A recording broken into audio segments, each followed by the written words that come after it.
عروج پذیر بھی ہوتی ہے اور زوال پذیر بھی ہوتی ہے۔ قوموں کو عروج بھی نصیب ہوتا ہے اور زوال بھی نصیب ہوتا ہے۔ قوموں کے عروج کی داستان کیا ہے؟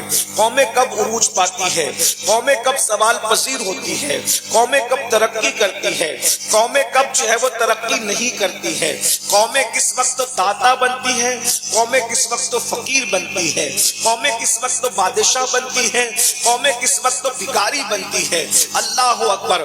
اچھی طرح یاد رکھنا، وہ قوم اللہ اللہ جو اپنی جو ہے وہ ماضی کے خط و خال کو جانتے ہوئے اپنے ماضی کی بنیادوں پر مستقبل کی دیواروں کو قائم کرتی ہے، دنیا کی وہ قومیں کامیاب ہوتی ہے۔ اور جو قومیں اپنا ماضی بھول جاتی ہے اس قوم کو صفحہ ہستی سے مٹا دیا جاتا ہے۔ اچھی طرح یاد رکھنا، آج قوم مسلم پوری دنیا میں زوال پذیر ہے۔ ہماری قوم کی ذلت دیکھیں، ہماری قوم کی رسوائی دیکھیں، ہماری قوم کی تباہی دیکھیں، ہماری قوم کی بربادی دیکھیں۔ اللہ اکبر۔ قوم کا حال کیا ہے؟ یہ وہ قوم ہے، یہ وہ قوم ہے جو دنیا میں امامت کے لیے آئی تھی، یہ وہ قوم ہے جو دنیا میں قیادت کے لیے آئی تھی، یہ وہ قوم ہے جو دنیا میں سیادت کے لیے آئی تھی۔ اللہ اکبر۔ پوری دنیا کے اندر اللہ اللہ 1000 سال سے زائد پوری دنیا کے اندر قوم مسلم نے حکمرانی کی ہے، قوم مسلم نے حکومت کی ہے۔ اللہ اکبر۔ خلیفہ ہارون رشید نے بلکہ بادشاہ ہارون رشید نے اپنے دور میں بادل کو آسمان پر دیکھ کر کہا تھا، اے بادل تو جا، جہاں کہیں برسے گا تو میری ہی سلطنت میں برسے گا، میری ہی حکومت میں برسے گا۔ مشرق سے لے کر مغرب تک مسلمانوں کی حکومتیں تھی۔ خود اسی ہندوستان کی سرزمین پر 7 صدیوں سے زیادہ مسلمانوں نے حکومت کی ہے۔ اللہ اکبر۔ آخر کیا بات ہے؟ ہم کب تک حکمراں تھے؟ اللہ اللہ۔ ہم کب تک تاجدار تھے؟ ہم کب تک داتا تھے؟ ایک وقت وہ تھا بغداد پر مسلمانوں کی حکومت، ہندوستان میں مسلمانوں کی حکومت، اس ہندوستان میں اکھنڈ بھارت کے اندر، ہندوستان کے اندر 700 سال سے زائد قوم مسلم حکمرانی کر رہی تھی اور اس شان سے حکمرانی کر رہی تھی۔ جب تک تم حاکم تھے اس وقت تک اس ملک کے اندر نہ کوئی چور نظر آتا تھا، نہ کوئی راستے میں بھیک مانگنے والا بھکاری نظر آتا تھا۔ یہ حالات تھے، مگر آج کوئی قوم جس نے دنیا کو دولت دی، جس نے دنیا کو شعور دیا، جس نے دنیا کو انداز زندگی دیا، جس نے دنیا کو نظام زندگی دیا، جس نے دنیا کو تابندگی دیا، جس نے دنیا کو سوچنے سمجھنے کی صلاحیت عطا کی، آج اس قوم کا حال یہ ہو چکا ہے کہ اس قوم کی بیٹیاں اللہ اکبر سگنلوں پر برقع پہن کر کے بھیک مانگ رہی ہے۔ ایک دور وہ تھا اللہ اکبر کہ مسلمانوں کا حال یہ تھا، انگریزوں کی آمد سے پہلے 1857 سے پہلے اللہ اکبر کہ ایک مسلم کلکتہ کے تاجر کے پاس اتنی دولت ہوا کرتی تھی کہ اتنی دولت برطانیہ کے شاہی خزانے میں نہیں ہوا کرتی تھی۔ مسلمانوں کے عروج کا یہ عالم تھا، مسلمانوں کی ترقی کا یہ عالم تھا۔ ذرا غور تو کریں کہاں ایک دور وہ گزرا ہے۔ اللہ، اگر آپ کوئی فکری اور علمی گفتگو سننا چاہتے ہیں تھوڑا سا سنجیدگی کا ماحول بنا لیں، اور اگر آپ بھیڑ اکٹھا کرنے آئے ہیں تو بھیڑ ہو چکی، پروگرام ختم ہے۔ شور شرابے میں مشاعرے تو ہوتے ہیں لیکن کوئی فکری اور علمی گفتگو نہیں ہو سکتی۔ اس لیے میری گزارش ہے تھوڑی دیر، اگر آپ 10 منٹ کہیں تو میں 10 منٹ ہی میں تقریر ختم کر دوں گا، لیکن 10 منٹ سن لو مگر توجہ سے سن لو۔ آپ ہمیشہ مقرر کو بلاتے ہیں، آج آپ نے مقرر کو نہیں بلکہ غوثیت مآب کی چوکھٹ کے فقیر کو بلایا ہے۔ میں کوئی مقرر نہیں ہوں کہ میں آپ کے سامنے اپنی خطابت کا جوہر دکھاؤں، میں دربار غوثیت کا فقیر ہوں، صرف اور صرف اپنے دل کا درد آپ کے دلوں کے دروازے پر اڑیل کر جانا چاہتا ہوں تاکہ میری سوئی ہوئی قوم بیدار ہو جائے۔ بس اتنی سی لالچ لے کر آئے ہیں، اگر آپ سن سکتے ہیں اطمینان سے تو سن لیں۔ جو بھائی آ کر کے بار بار جو لوگ نذرانہ دے رہے ہیں ہم ان کے نذرانے کو منع نہیں کرتے. گھمنڈ کی وجہ سے جو تحفہ لینے سے انکار کرے، روایتوں میں آتا ہے کہ اللہ اس پر ایک دن ایسا لائے گا کہ وہ مانگے گا تو بھی لوگ اس کو نہیں دیں گے. میں انکار نہیں کر رہا ہوں، لیکن اگر نذرانہ دینا ہی ہے تو اس کا طریقہ میں کئی تقریروں میں سمجھا چکا ہوں. شاید یہاں پہلی بار آئے ہو تو آپ کو بھی سمجھا دیتا ہوں.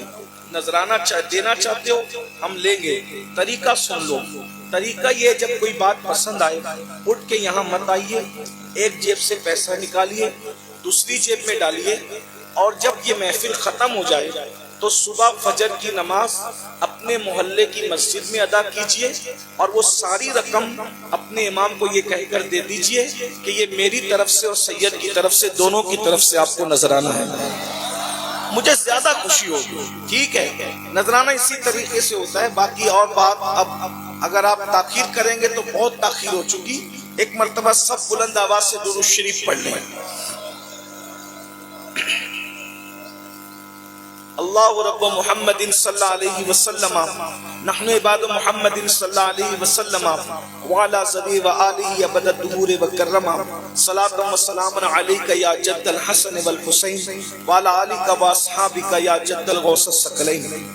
غور فرمائیں، ایک وقت وہ تھا کہ بہت دنوں کی بات نہیں ہے، 2-3 صدی پہلے کا حال یہ تھا کہ ایک کلکتہ کے تاجر کے پاس، مسلم تاجر کے پاس اتنی دولت تھی کہ اتنی دولت برطانیہ کے شاہی خزانے میں بھی نہیں تھی. انگریز بیوقوف تو نہیں تھا، انگریز پاگل تو نہیں تھا جو برطانیہ چھوڑ کر وہ ہندوستان آتا. آخر آج انگریز ہندوستان کیوں نہیں آتا؟ اس وقت انگریز ہندوستان کیوں آیا؟ اس لیے کہ اس وقت ہندوستان سونے کی چڑیا تھی. سونے کی چڑیا کو لوٹنے آیا تھا. اور سونے کی چڑیا کس نے بنایا تھا؟ بنانے سے لے کر سجانے تک سونے کی چڑیا بنانے والے وہ ہیں جو کلمہ پڑھتے ہیں محمد رسول اللہ کا. اتنی دولت تھی تمہارے پاس، اتنے مالدار تھے تم، دنیا کو شعور تم نے دیا، انداز زندگی تم نے دیا. لیکن آج قوم مسلم کے زوال کا کیا حال ہے کہ آج درد کے طور پر ہمیں یہ حقیقت کہنی پڑتی ہے. حالانکہ ہر حقیقت کہنے کی نہیں ہوتی، لیکن آج سگنلوں پر سب سے زیادہ اگر کسی قوم کی بیٹیاں بھیک مانگ رہی ہے تو وہ قوم مسلم کی بیٹیاں ہیں. کیا آپ نے کسی ہندو، سکھ، عیسائی ان کو کبھی مذہبی ہولیے میں سگنل پر بھیک مانگتے دیکھا ہے؟ لیکن یہ مسلمانوں کی بیٹیاں ہیں جو برقع پہن کر سگنلوں پر بھیک مانگ رہی ہے. اگر حقیقت سننے آئے ہو اور ہتھیلی پر جنت بتانے کی بات نہیں ہے اور ہتھیلی پر جو ہے شعبدے بازی کی بات نہیں ہے، تو حقیقت یہ ہے پوری دنیا کے اندر سب سے زیادہ اگر کوئی قوم غریب ہے تو اسے قوم مسلم کہتے ہیں. اللہ اکبر. سب سے زیادہ روٹی کے ٹکڑے کو اگر کوئی ترس رہا ہے اسے قوم مسلم کہتے ہیں. سب سے زیادہ ذلت و رسوائی کا شکار ہے اسے قوم مسلم کہتے ہیں. بلکہ یہ بھی دردناک کہانی ہے کہ پوری دنیا کی لوجوں میں سب سے زیادہ اگر کسی کی بیٹیاں بک رہی ہے تو اسے قوم مسلم کہتے ہیں. اے میری قوم کے جوانوں، کبھی تم نے احساس بھی کیا کہ ایک جوان صرف اپنے باپ کا بیٹا نہیں ہوتا، ایک جوان صرف اپنی ماں کا بیٹا نہیں ہوتا، ایک جوان صرف اپنے گھر کا سرمایہ نہیں ہوتا، بلکہ ایک جوان پوری قوم کا سرمایہ ہوتا ہے، پوری امت کا بیٹا ہوتا ہے، پوری قوم کی امانت ہوتا ہے، پوری قوم کی ماں کا بیٹا ہوتا ہے. اللہ اکبر. میرے آقا صلی اللہ علیہ وآلہ وسلم کے غلاموں، پوری رات نرم بستروں پر لیٹ کر زنا کی فلمیں دیکھنے والوں، پوری رات گانے اور غزلوں میں ڈوب کر گزارنے والوں، اللہ اکبر، ایک دن میں 10 مرتبہ اپنے بالوں کو سنوارنے والوں، کبھی تم نے اپنی زندگی کا مقصد بھی پہچاننے کی کوشش کی؟ ہم دنیا کے اندر اپنے بالوں کو سنوارنے نہیں آئے تھے، ہم دنیا کے اندر امت کی زلف پریشاں کو ناخن تدبیر سے سنوارنے کے لیے آئے تھے. ہم بال سنوارنے والی قوم نہیں ہے، ہم امت کی تقدیر کی زلف پریشاں کو سنوارنے والی قوم ہے. ہم لوگوں کی تقدیر کو بدلنے کا جذبہ رکھنے والی قوم ہے. کبھی سوچا قوم کی بیٹیاں جو سگنلوں پر بھیک مانگ رہی ہے، قوم کی بیٹیاں جو لوجوں میں بک رہی ہے، قوم جو دبائی جا رہی ہے، کے اندر مارا پیٹا لوٹا جا رہا ہے، گھروں کو ختم کیا جا رہا ہے۔ اللہ اکبر۔ اس سوال کی وجہ کیا ہے؟ یاد رکھنا، جب تک قوم مسلم علم کے پرچم کو اپنے ہاتھ میں لیے ہوئے تھی، اس وقت تک یہ قوم ہر جگہ ترقی پا رہی تھی۔ جب سے یہ قوم جہالت کی وادیوں میں بھٹک رہی ہے، یہ قوم ذلت اور رسوائی کا شکار ہو چکی ہے۔ تمہیں پتا ہے، اللہ اکبر، ایک دور وہ گزرا ہے، اگر کسی کو علم سیکھنا ہوتا تھا تو امریکہ اور برطانیہ نہیں جاتا تھا، اگر کسی کو علم سیکھنا ہوتا تھا تو وہ بغداد معلیٰ کی سرزمین پر آتا تھا، سمرقند اور بخارا کی سرزمین پر جاتا تھا۔ مجھے بتاؤ، اللہ اکبر، مسلمانوں کے پاس اللہ اللہ ہوٹلیں نہیں تھی، مسلمانوں کے پاس قہوہ خانے نہیں تھے، مسلمانوں کے پاس اچھی درسگاہیں تھی، اچھی دانشگاہیں تھی۔ اللہ اکبر۔ آپ کیا سمجھتے ہیں، جب تک ہم علم سے لیس رہے دنیا میں کوئی ہمارا مقابل نہ تھا۔ آپ جانتے ہیں، سائنسداں کوئی ہوتا مسلمان ہوتا، جغرافی داں کوئی ہوتا مسلمان ہوتا، علم طب کا مالک کوئی ہوتا مسلمان ہوتا۔ آج بھی لوگوں کو الجبرا پر ناز ہے۔ آخر یہ الجبرا ہے کیا؟ الجبرا کا نام ہی بتاتا ہے کہ الف لام جو اس پر لگ جائے، آخر اس کا تعلق کس زبان سے ہے؟ اللہ اکبر۔ فیثاغورس کون تھا؟ تلاش کرو۔ عمر خیام کون تھے؟ تلاش کرو۔ اسی طرح امام غزالی کون تھے؟ تلاش کرو۔ اللہ اکبر۔ مسلمانوں کے پاس علم تھا۔ آپ کہیں گے آخر مسلمانوں ہی کے پاس اتنا علم کیوں تھا؟ اس کی وجہ یہ ہے، مسلمان ایک زندہ قوم ہے، مسلمان ایک زندہ نبی کے ماننے والے ہیں، مسلمان ایک زندہ کتاب کے ماننے والے ہیں، مسلمان ایک زندہ مذہب کے ماننے والے ہیں۔ مسلمانوں کے پاس ٹیلنٹ بہت ہے۔ اللہ رب العزت نے اس قوم کو اتنا ٹیلنٹ عطا کیا ہے کہ قومیں اس قوم کے ٹیلنٹ سے لرزہ برندام ہے۔ دنیا جانتی ہے، جب تک مسلمان پڑھتے رہے کوئی ان کا مقابلہ نہیں کر سکا۔ آج بھی اگر یہ پڑھ لیں گے کوئی ان کا مقابلہ نہیں کر سکے گا۔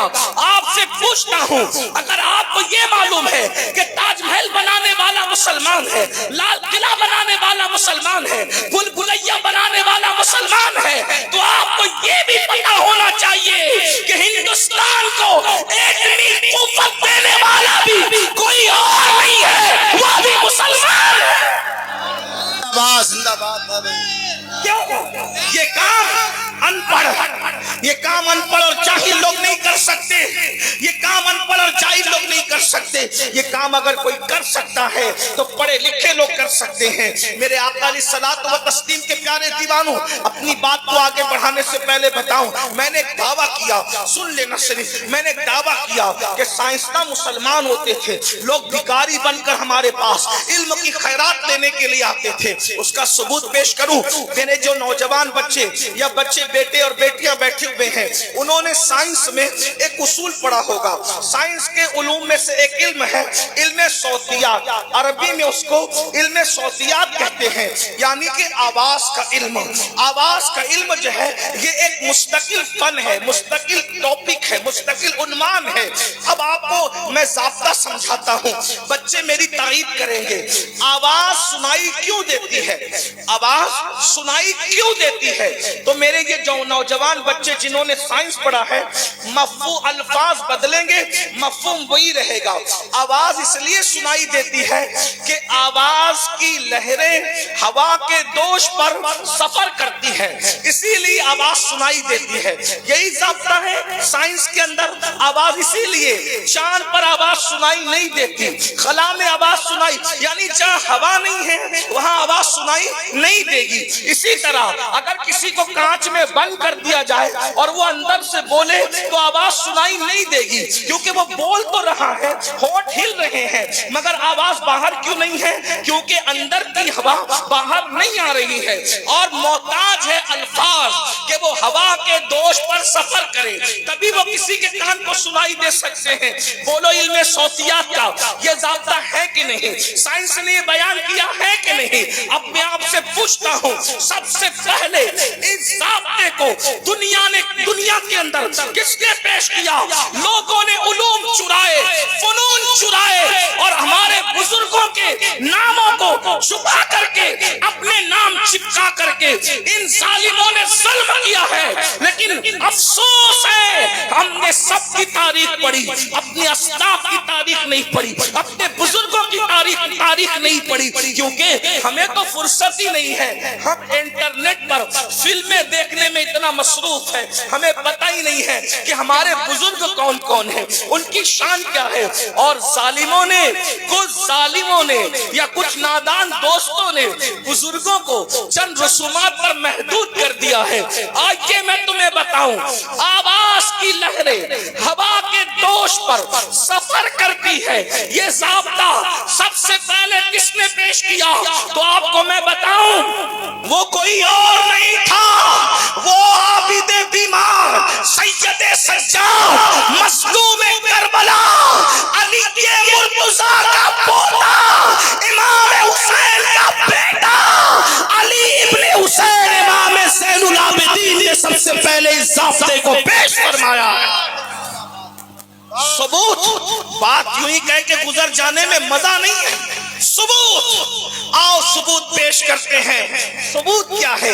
جب کربلا کی سرزمین پر سب شہید ہو گئے, خیمے جل گئے, سیدہ سکینہ کے چہرے پہ تماچے لگا دیے گئے, لاشوں پہ گھوڑے دوڑا دیے گئے, لاشوں کو ٹکڑے ٹکڑے کر دیا گیا, تو اس وقت امام زین العابدین نے ماتم نہیں کیا, بال نہیں نوچے, گالوں پہ تماچے نہیں لگائے, بلکہ آپ اپنے نانا جان کو پکارتے ہیں, مصطفیٰ جان رحمت کو پکارتے ہیں, لیکن کاشف کے طور پر بھیجے کس کو تاکہ اپنا پیغام اپنے نبی کو پہنچائے. تو امام زین العابدین نے کبوتروں کو نہیں بلایا, کووں کو نہیں بلایا, چڑیوں کو نہیں بلایا, آسمان کو نہیں کہا, زمین کو نہیں کہا, بلکہ امام زین العابدین کس کو کہتے ہیں ذرا غور کرے. امام زین العابدین کہتے ہیں, پڑھے لکھوں کی توجہ چاہتا ہوں, کہتے ہیں ان القیا ریح الصبا یومن الى ارض الحرم بلغ سلامی روضتن فیہا النبی المحترم. اے ہوا ادھر آ, اگر تیرا گزر مدینے کی طرف ہو تو میرے نانا کو میرا پیغام پہنچا دینا. واہ بھائی, زندہ باد زندہ باد. نعرہ تکبیر, نعرہ رسالت, مسلک اعلیٰ حضرت سادات اکرام حضور سید امین القادری صاحب قبلہ, حضور سید سلیم میاں صاحب قبلہ. بہت اچھا پیغام. آواز کی لہریں ہوا کے دوش پر سفر کرتی ہے. سب سے پہلے یہ ضابطہ اگر کسی کے کلام سے ظاہر ہو رہا ہے تو وہ مولا علی کے پوتے, باب مدینۃ العلم کے پوتے علی ابن حسین امام زین العابدین کے کلام سے ظاہر ہو رہا ہے. اب مجھے بتاؤ, سائنس جس کو کہتے ہو وہ اس کے سوتے جو ہے وہ قرآن مقدس کی آیتوں سے پوچھتے ہیں. ایک بات میں آپ کے سامنے اور عرض کر دوں, آج پوری دنیا کے اندر تحقیق اور ریسرچ ہو رہا ہے کہ جو دو دریا آپس میں ملتے ہیں, ملنے کے ایک کا پانی میٹھا ہے, ایک کا پانی کھارا ہے, ایک گدلا ہے, ایک صاف ہے, لیکن دونوں ملتے وقت, مثال کے طور پر جہاں گنگا اور جمنا کو آپ ملتے ہوئے دیکھیں تو وہاں بھی یہ منظر آپ محسوس کر سکتے ہیں. لیکن باضابطہ طور پر ڈربن کی سرزمین پر جو ہے وہ کیپ ٹاؤن کے علاقے میں آپ ایسا سمندر دیکھیں گے کہ اللہ اکبر, دونوں کا کلر الگ الگ ہے اور دونوں ایک ساتھ ملتے ہیں, لیکن دونوں مل نہیں پاتے اور دونوں کی ملاقات آپس میں ہو نہیں پاتی. مل کے بہتے ہیں لیکن پانی ایک دوسرے کے اندر جو ہے ضم نہیں ہوتا, مکس نہیں ہوتا, حلول نہیں کرتا, جبکہ پانی کی فطرت میں حلول کرنا ہے. تو یہ راز کیا ہے؟ یہ راز آج تک دنیا کی کوئی کتاب بتا نہیں سکی. اگر یہ کوئی کتاب بتا رہی ہے وہ صرف اللہ کی کتاب قرآن کہتا ہے, مرج البحرین یلتقیان بینہما برزخ لا یبغیان. اللہ فرماتا ہے یہ دو دریا ساتھ ملتے ہیں, آپس میں حلول نہیں کرتے. وجہ کیا ہے؟ وجہ یہ کہ اللہ نے ان کے درمیان ایک پردے کو حائل کر دیا ہے, ایک جلی کو حائل کر دیا ہے. اسی طرح ایک آخری بات اس ضمن میں کہہ کر آگے بڑھوں اور اینڈ کی طرف چلتے ہیں. اللہ اکبر, فرعون کی ممی جو ہے, فرعون کے لاشا جو ہے وہ دنیا کے اندر موجود ہے میوزیم کے اندر. یاد رکھیں, آپ کو پتا ہے فرعون کی لاش دریا میں ڈوبی ہے, دریا میں غرق ہوئی ہے اور اس کے بعد جو ہے وہ لاش میوزیم میں ہے. ایک بات آپ سے پوچھوں فرعون کی لاش اگر دریا میں ڈوبی ہے یا فرعون دریا میں ڈوبا کر کے مرا ہے تو جو دریا میں ڈوب کر کے مرتا ہے اس کی لاش باہر نہیں آتی. تو یہ سوال پیدا ہوتا ہے کہ یہ لاش آخر جب یہ ڈوبا ہے دریا میں تو لاش باہر کیسے آئی؟ کیونکہ ڈوب کے مرنے والا جو ہے وہ لاش اس کی باہر آ ہی نہیں سکتی جب تک کہ کوئی باہر نہ نکالے. اور چونکہ فرعونی سب کے سب غرق کر دیے گئے تو پھر فرعون کی لاش کو باہر نکالا کس نے؟ آپ کو پتا ہے اللہ اکبر جب فرعون کی لاش ملی ہے ایک غار کے اندر اور جب تحقیق کی گئی ہے کہ یہ مرا کیسے تو پہلی بات یہ پتا چلا کہ فرعون ڈوب کر کے مرا. پھر یہ تحقیق کی گئی جب یہ ڈوبا تو نکلا کیسے دریا کے باہر. ہر کتاب کو ڈھونڈا گیا، انجیل، توریت جو آج دنیا میں موجود ہے، سب مذہبی کتاب، کسی کتاب میں سراغ نہ ملا. اگر سراغ ملا ہے تو صرف قرآن میں ملا ہے. اللہ قرآن میں فرعون کے بارے میں کہتا ہے ہم نے فرعون کو دریا میں غرق کر دیا اور اس کی لاش کو بچا لیا تاکہ آگے والوں کے لیے وہ عبرت ہو جائے. عبرت یہ قرآن کہہ رہا ہے. اللہ اکبر. یہ دو تین مثالیں دے کر کے آپ سے پوچھنا چاہتا ہوں، یہ سائنسی علوم ہے، کون بیان کر رہے؟ قرآن. اور یہ صرف نہیں میرے بھائی، اس طریقے کی ڈھیروں مثالیں ہیں، درجنوں مثالیں ہیں. اب آپ سے پوچھنا چاہتا ہوں جب تک زیور علم سے آراستہ رہے آپ دنیا پر حکومت کرتے رہے، دنیا آپ کی غلامی کرتی رہی، تم تاجدار رہے، دنیا غلام رہی، تم آقا رہے، دنیا غلام رہی. لیکن پھر کیا ہوا؟ دنیا نے سوچا کہ مسلمانوں کے پاس علم ہے، علم کی شمع کو لے کر یہ قوم آگے بڑھ رہی ہے، اس لیے یہ قوم ترقی کر رہی ہے، یہ قوم کامیابی حاصل کر رہی ہے. اس قوم کو پڑھنے نہ دیا جائے، یہ قوم پڑھے گی نہیں، آگے بڑھے گی نہیں. ایک جملہ یاد رکھے، پڑھو گے تو بڑھو گے، پڑھو گے تو بڑھو گے، پڑھو گے تو بڑھو گے. اگر پڑھو گے تو بڑھو گے، آگے بڑھنا ہے تو پڑھنا پڑے گا. جاہلیت کے دور سے نکلنا پڑے گا، جہالت سے نکلنا پڑے گا. اللہ اکبر. دنیا نے سوچا مسلمان کا بچہ علم کا تاجدار ہے، علم کا شاہکار ہے، محقق ہے، مدبر ہے، عالم ہے، فقیہ ہے. پھر کیا ہوا؟ انہوں نے کہا اس قوم کو اگر غلام بنانا ہے ان کے ہاتھوں سے قلم چھین لیا جائے، ان کے ہاتھوں سے قلم چھین لیا جائے، ان کے ہاتھوں سے کتاب چھین لیا جائے، ان کے دلوں سے تحقیق کا جذبہ چھین لیا جائے. آج آپ سے پوچھتا ہوں، پڑھے لکھو لوگوں کی توجہ چاہتا ہوں. آج دنیا سرچ نہیں کر رہی ہے، توجہ، دنیا آج سرچ نہیں کر رہی ہے، ریسرچ کر رہی ہے. ریسرچ کس کو کہتے ہیں؟ پہلے جو سرچ کیا گیا اس کو دوبارہ ڈھونڈنے کو ریسرچ کہتے ہیں. اب پتا چلا جب سائنسداں ریسرچ کر رہے ہیں تو پھر سرچ کر کے کس نے دیا؟ کسی نے تو سرچ کیا ہوگا، اسی لیے تو آج ریسرچ ہو رہا ہے. تو جس نے سرچ کر کے دیا ہے اسی کو قرآن مقدس کہتے ہیں. آپ کو نہیں پتا قرآن کہتا ہے الذین یذکرون اللہ قیاما وقعودا وعلی جنوبہم ویتفکرون فی خلق السماوات والارض ربنا ما خلقت ھذا باطلا سبحانک فقنا عذاب النار. اللہ نے کسی چیز کو بیکار پیدا نہیں کیا. یہ آیت مبارکہ کا آخری حصہ بتا رہا ہے. پتا چلا سورج کا معاملہ اسلام بیان کر رہا ہے، چاند کا معاملہ اسلام بیان کر رہا ہے، ستاروں کی انجمن اسلام بیان کر رہا ہے، گلیکسی کا نظام اسلام بیان کر رہا ہے. آپ کو نہیں پتا اتنی بڑی صبح آتی ہے، رات کہاں چلی جاتی ہے، رات آتی ہے، صبح کہاں چلی جاتی ہے. آپ کو پتا ہے کسانی کا ہنر قرآن بیان کر رہا ہے، پودوں کا تختہ تصور قرآن بیان کر رہا ہے، شفق کا جمال قرآن بیان کر رہا ہے، افق کی سرخی قرآن بیان کر رہا ہے، دریاؤں کی روانی قرآن بیان کر رہا ہے، سمندر کی موجیں قرآن بیان کر رہا ہے، کشتیوں کا چلنا قرآن بیان کر رہا ہے، رات کا آنا جانا قرآن بیان کر رہا ہے، دن کا آنا جانا قرآن بیان کر رہا ہے، سورج کہاں ڈوبتا ہے قرآن بیان کر رہا ہے، سورج کہاں سے نکلتا ہے قرآن بیان کر رہا ہے. پہاڑوں کی بلندی قرآن بیان کر رہا ہے، کہاں تک گھسے نیچے قرآن بیان کر رہا ہے، پانی کے سوتے کس شان سے پھوٹتے ہیں قرآن بیان کر رہا ہے۔ اس لیے دنیا جانتی ہے جس قوم کے ہاتھوں میں قرآن ہوگا اسے شکست نہیں دیا جا سکتا، کیونکہ یہ علم والی قوم ہے۔ ان کو ان پڑھ رہنے دو، ان کو جاہل رہنے دو، ان کو پڑھنے مت دو، ان کے باپ دادا علم والے تھے، ان کا علم سے رشتہ کاٹ دو۔ اور اللہ اکبر، 1 صدی ہو رہی ہے، اس سے زیادہ ہندوستان میں علم کا رشتہ مسلمانوں سے کاٹ دیا گیا۔ آپ کو پتا ہے یہ ہندوستان کی زمین ہے، ہندوستان کی زمین کی تاریخ ہے۔ ہندوستان کی عدالت کا جج کون ہوتا تھا تمہیں پتا ہے؟ ہندوستان کا چیف جسٹس کون ہوتا تھا تمہیں پتا ہے؟ صدر الصدور کون ہوتا تھا تمہیں پتا ہے؟ تاریخ پڑھو اور دوسروں کی مت پڑھو، اپنے بزرگوں کی پڑھو۔ اوروں سے کہا تم نے، اوروں سے سنا تم نے، کچھ ہم سے بھی کہا ہوتا، کچھ ہم سے بھی سنا ہوتا۔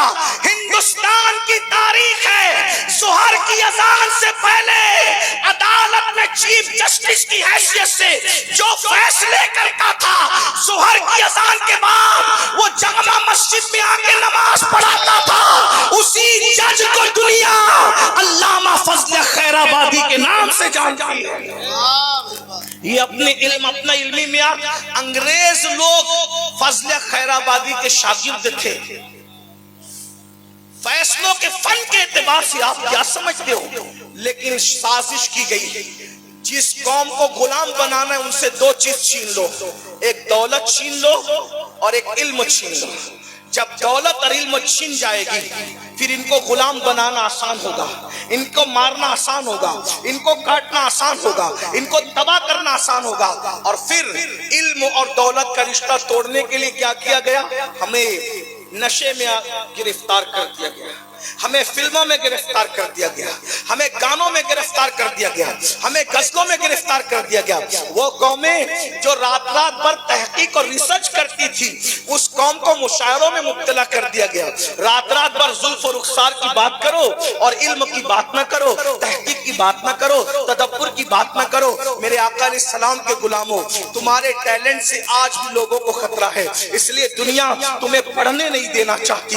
ہمارے نوجوانوں کو پہلی بات تو تعلیم اتنی مہنگی کر دی گئی ہے، اسکول کالجز تک پہنچ نہیں پاتے، اور جو پہنچتے بھی ہیں تو ایسی سازشیں کی جاتی ہے، باضابطہ طور پر کالج اور یونیورسٹیوں کے اندر ایسے لڑکوں کو اور لڑکیوں کو رکھا جاتا ہے سازش کے طور پہ کہ جو اچھے تعلیم حاصل کرنے کے لیے اچھے ذہن و فکر کے بچے آئیں ان بچوں کو محبت کے جھانسے میں پھانسو۔ یاد رکھنا، یا تو شباب کے ذریعے سے ان کو تعلیم سے ان کی توجہ کو ہٹا لو، یا تو شراب اور نشے کے ذریعے سے تعلیم سے ان کی توجہ کو ہٹا لو۔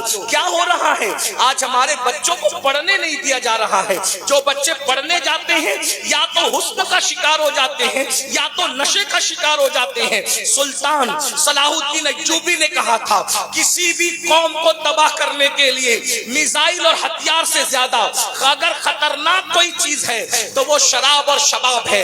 اگر کسی قوم کو شراب و شباب میں مبتلا کر دیا جائے تو پھر اس قوم کو مارنے کے لیے ہتھیاروں کی ضرورت نہیں رہتی۔ افسوس آج میری قوم کو کیا ہو گیا؟ پہلی بات تو بچے پڑھتے نہیں، اور جو بچے پڑھنے جاتے ہیں یا تو وہ کسی کی محبت کا شکار ہو جاتے ہیں یا تو وہ نشے کا شکار ہو جاتے ہیں۔ اے میری قوم کے جوانوں، خدا کے لیے اپنی حال پہ رحم کرو۔ ستاروں کے آگے جہاں اور بھی ہے ابھی عشق کے امتحان اور بھی ہے، تو شاہی ہے پرواز ہے کام تیرا، تیرے سامنے آسماں اور بھی ہے۔ نشے سے بچو، شباب سے بچو، حسن سے بچو، ناجائز محبتوں سے بچو، اس لیے کہ یاد رکھنا تمہارے اور میرے رسول نے فرمایا جس نے ایک مرتبہ نشہ کیا، ایک مرتبہ، اور اس نے توبہ نہیں کی، جب وہ اپنی قبر سے اٹھے گا یا تو اس کا چہرہ سور کی طرح ہوگا یا تو اس کا چہرہ بندر کی طرح ہوگا۔ اے قوم مسلم کے جوانوں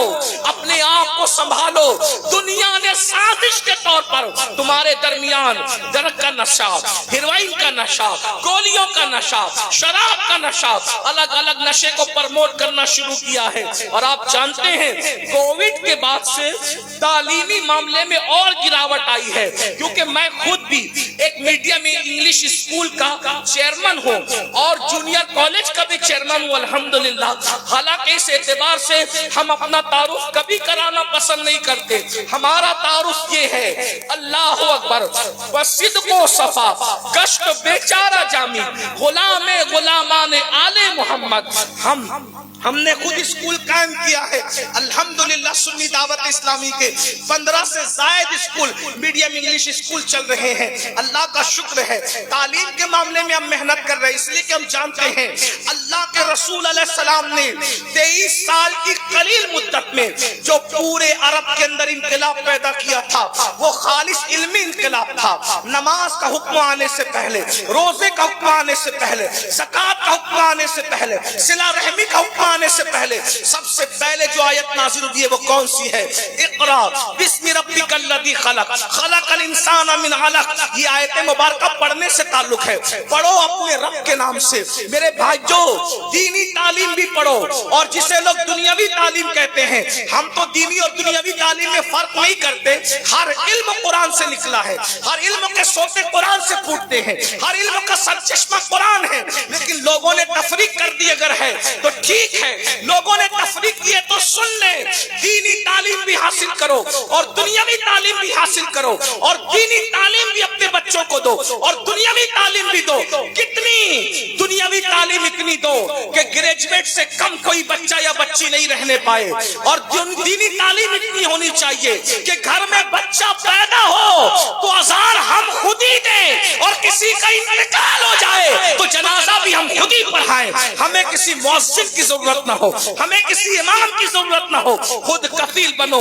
مگر حالات علمی گراوٹ کے یہ ہے، ہم اتنا علموں سے دور ہو چکے ہیں کہ دینی علم کی گراوٹ کا حال یہ ہے اللہ اکبر کہ گھر میں بچہ پیدا ہوتا ہے تو بھی کہتے بلاؤ مولانا کو، بلاؤ مؤذن کو، بلاؤ پیر صاحب کو۔ کیوں؟ گھر میں بچہ پیدا ہوا تو اذان دینے کی اوقات نہیں ہے، اور باپ مر جائے تو نماز جنازہ پڑھنا نہیں آتی۔ کیسے مسلمان ہو؟ اللہ اکبر۔ ایک وقت وہ تھا دی اذانیں کبھی یورپ کے کلیساؤں میں اور افریقہ کے تپتے ہوئے صحراؤں میں، دشت تو دشت ہے، دریا بھی نہ چھوڑے ہم نے، بحر ظلمات میں دوڑا دیے گھوڑے ہم نے۔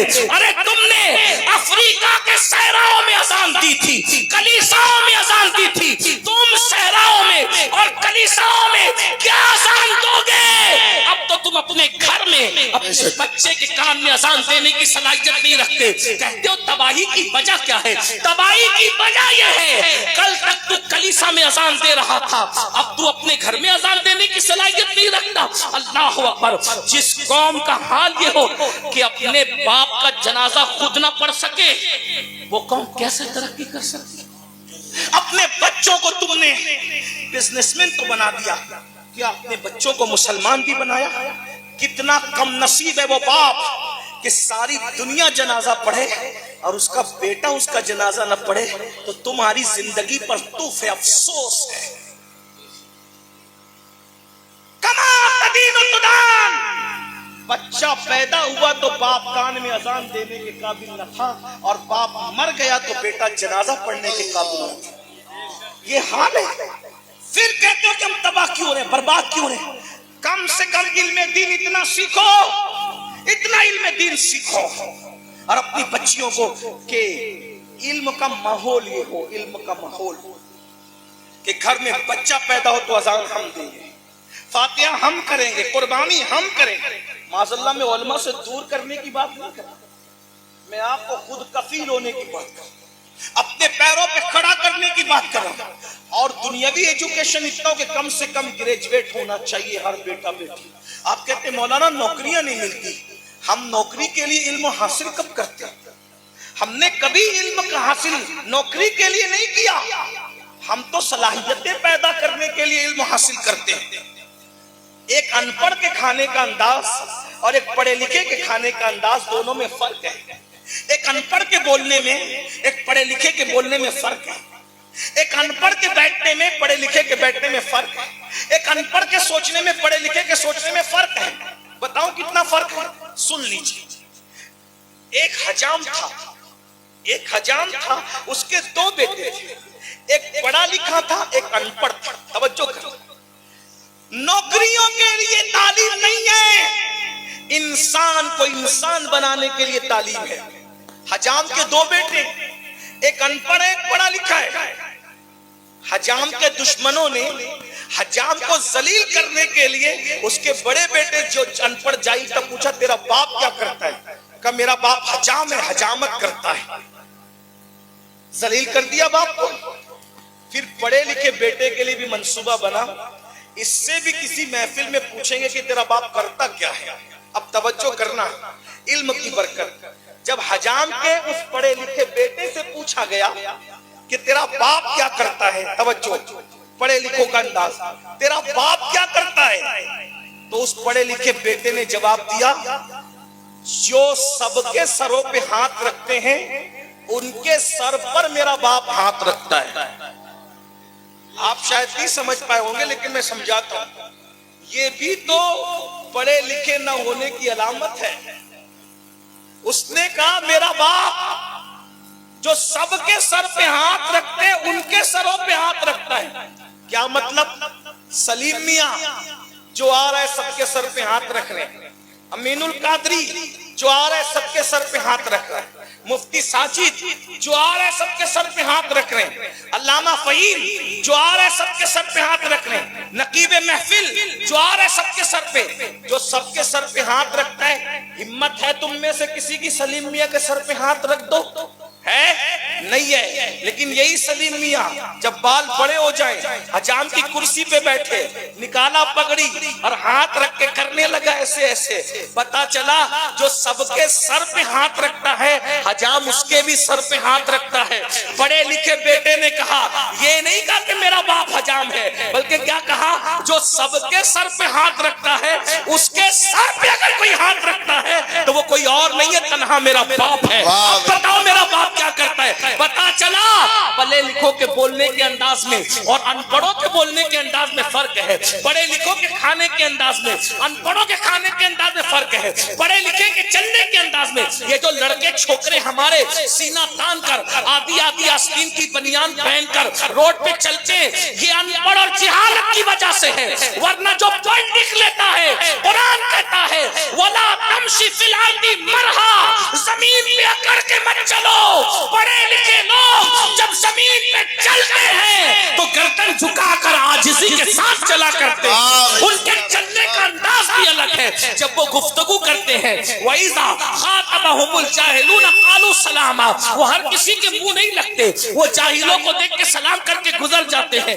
بڑی معذرت کے ساتھ اگر آج محلوں میں جھگڑا ہو رہا ہے ان پڑھ پن کی وجہ سے، جہالت کی وجہ سے، میاں بیوی میں نہیں بن رہی ہے جہالت کی وجہ سے. بتاؤں آپ کو، جب تک بیوی بھی پڑھی ہوتی تھی اور میاں بھی پڑھا ہوتا تھا تو جب تک بیوی زندہ رہتی تھی اس کی زندگی میں بخارا اور سمرقند جیسے شہر اس کی محبت میں بنائے جاتے تھے، اور پڑھا لکھا شوہر بیوی کے مرنے کے بعد اس کی محبت میں تاج محل جیسی عمارت بنایا کرتا تھا. جب سے ہم نے پڑھنا لکھنا چھوڑ دیا، آپ کہیں گے وہ تو بادشاہ تھا. میں نے کہا بادشاہ تھا، تاج محل بنایا.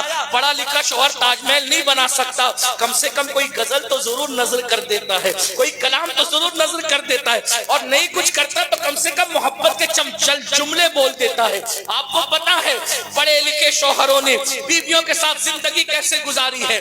ہننا لباس لکم وانتم لباس لہن، بیوی شوہر کا لباس ہے، شوہر بیوی کا لباس ہے. اللہ اکبر، اس شان سے گزارا ہے. میرے بھائیوں، اس لیے جو کہتے ہو کہ ہم اپنے بچوں کو کیوں پڑھائیں، نوکری نہیں ملتی، ہم نوکری کے لیے نہیں پڑھاتے، ہم بچوں کے شعور، ان کی فکر اور ان کو انسان بنانے کے لیے پڑھاتے ہیں. آج کل کے کہا جاتا ہے مولانا پڑھائی بہت مہنگی ہو گئی ہے. میں نے کہا پڑھائی صرف مہنگی ہوئی ہے، کپڑے مہنگے نہیں ہوئے، جوتے مہنگے نہیں ہوئے، موبائل مہنگا نہیں ہوا. کبھی شو روم سے یہ کہہ کے پلٹے کہ جوتے مہنگے ہو گئے. آج سے 50 سال پہلے کبھی سنا تھا 21,000 کے جوتے، 51,000 کے جوتے، 5 لاکھ کے جوتے کبھی سنا تھا 50 سال پہلے؟ اتنے مہنگے مہنگے جوتے مل رہے ہیں، 50 ہزار کے، 2 لاکھ کے جوتے. بولو خرید رہے کہ نہیں خرید رہے؟ کم سے کم غریب آدمی 5,000 والا تو پہنتا ہی ہے بھائی. تو آپ شو روم سے یہ کہہ کے کبھی نہیں لوٹے کہ جوتے مہنگے ہو گئے. آپ ٹی شرٹ اور جینس کے شو روم سے یہ کہہ کے کبھی نہیں لوٹے کہ جینس اور ٹی شرٹ مہنگی ہو گئی. آپ آئی فون کے شو روم سے یہ کہہ کے نہیں لوٹے کہ آئی فون مہنگا ہو گیا. میرے بھائی فون بھی تو مہنگا ہوا، کپڑے بھی تو مہنگے ہوئے، جوتے بھی تو مہنگے ہوئے، کیمرے بھی تو مہنگے ہوئے، شادی ہال بھی تو مہنگے ہوئے، شادیاں بھی تو مہنگی ہوئی، حتیٰ کہ چائے بھی مہنگی ہو گئی، گھی بھی مہنگا ہو گیا، دودھ بھی مہنگا ہو گیا. تو مہنگائی کے دور میں دودھ مہنگا ہونے کی بنیاد پر کیا تم نے بغیر دودھ کی چائے پینا شروع کی؟ کیا شکر مہنگی ہونے کی بنیاد پر تم نے بغیر شکر کی چائے پینا شروع کی؟ کیا جوتے مہنگے ہونے کی بنیاد پر تم نے ننگے پیر گلیوں میں چلنا شروع کیا؟ ہر مہنگی چیز کو جب اس کا مقابلہ کرتے ہو تو تعلیم بھی مہنگی ہو گئی ہے. تو بہانہ مت بناؤ، کتنی محنت کرنا پڑے اپنے بچوں کو پڑھاؤ اور بہت پڑھاؤ. میں اپنی بہنوں سے کہتا ہوں اگر بہنوں کو چرخہ کاٹنا پڑے تو چرخہ کاٹے، اگر کسی کے گھر میں برتن جھاڑو کے لیے جانا پڑے تو جائے. بھائیوں کو کہتا ہوں اگر 8 گھنٹے کی بجائے 16 گھنٹہ محنت کرنا پڑے تو کرو. اور مہاریرا مطالعہ کے ہمارے سرکاروں نے، مرشدوں نے پیغام دیا اگر آدھی روٹی کھانا پڑے تو آدھی روٹی کو کھاؤ مگر اپنے بچوں کو ضرور پڑھاؤ. کیا ہے 10 سال صرف محنت کر لو. 10 سال ہندوستان کے مسلمانوں، میں اپنے دل کے درد کے طور پہ تمہیں کہہ رہا ہوں 10 سال، 1 دہائی پورا ملک مل کر ہندوستان میں ہم 30 کروڑ ہے، 30 کروڑ. الحمدللہ آپ حضرات کو چاہیے کہ لوگ کچھ کہیں جواب مت دو، لوگ کچھ کہیں جواب مت دو، چھیڑے جواب مت دو، گالی دیں جواب مت دو، نفرت کے بدلے میں نفرت کی بولی مت بولو. 10 سال تک کے ایجوکیشن پر محنت کرو، دینداری پہ محنت کرو. آدھی روٹی کھانا پڑے تو آدھی روٹی کھاؤ، اپنے بچوں کو پڑھاؤ اور ملک کی ضرورت بنو. جو آج تم سے تمہاری وفا کی سند مانگ رہے ہیں، ہاتھ جوڑ کر پیچھے نہ پھرے تو میں غلامی لکھنے کے لیے تیار ہوں. کیوں؟ کیونکہ ہم جانتے ہیں. توجہ، بہت خوبصورت بات کہنے لگا ہوں، آخری میں ٹائم ختم ہو گیا. میں نے 1 گھنٹہ گفتگو کرنی تھی، 1 گھنٹے میں 8 منٹ بچے ہیں. میں اتنی گفتگو پوری کرتا ہوں. توجہ کریں، دھیان دیجیے، توجہ کریں. آج ملک ہندوستانی کی بات نہیں کرتا، پوری دنیا میں، پوری دنیا کی بات. اکثر جگہ تمہیں مارا پیٹا جاتا ہے، اکثر ملکوں کے ویزے تمہیں نہیں ملتے، تمہارے نام عبداللہ اور عبد الرحمن دے کے. کیوں؟ کوئی پوچھنا نہیں چاہتا. کیوں؟ وہ جانتے ہیں دنیا میں 2 قسموں کے لوگ ہوتے ہیں. ایک بوجھ اٹھانے والے ہوتے ہیں اور ایک بوجھ بن جانے والے ہوتے ہیں. بس اس پہ بات پوری کر رہا ہوں، بہت دھیان سے سننا. دنیا میں 2 قسم کے لوگ ہیں، ایک بوجھ اٹھانے والے اور ایک بوجھ بن جانے والے.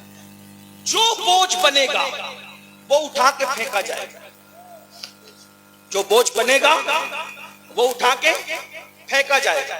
آسان مثال، پوری دنیا میں ہماری ماں سے زیادہ کوئی ہم سے محبت کرتا ہے؟ بولو بھائی، مل کے بولو. کرتا ہو تو بولو. کوئی محبت کرتا ہے؟ نہیں کرتا.